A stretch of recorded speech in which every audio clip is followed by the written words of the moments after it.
الله الرحمن الرحيم. أول شيء أول فوز هذا الحمد لله.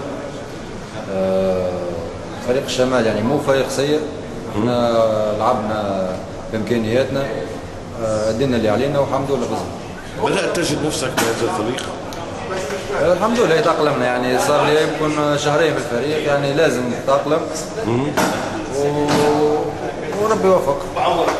برأيك الفريق ماذا يحتاج لينافس؟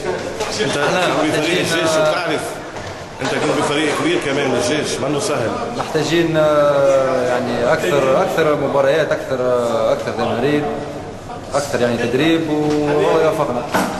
يعني ممكن نعملوا شيء هالسنه؟ اكيد احنا نطمحوا اكيد،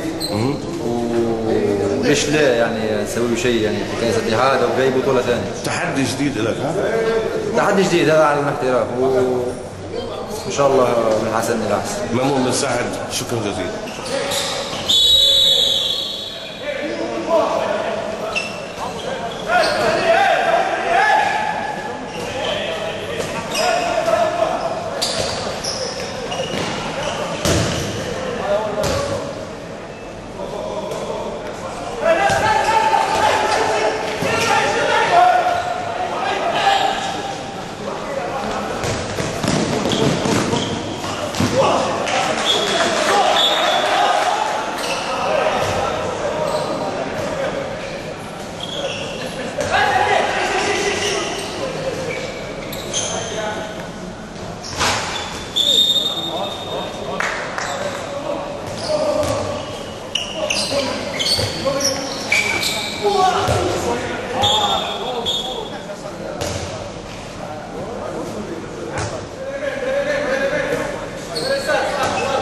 Yes,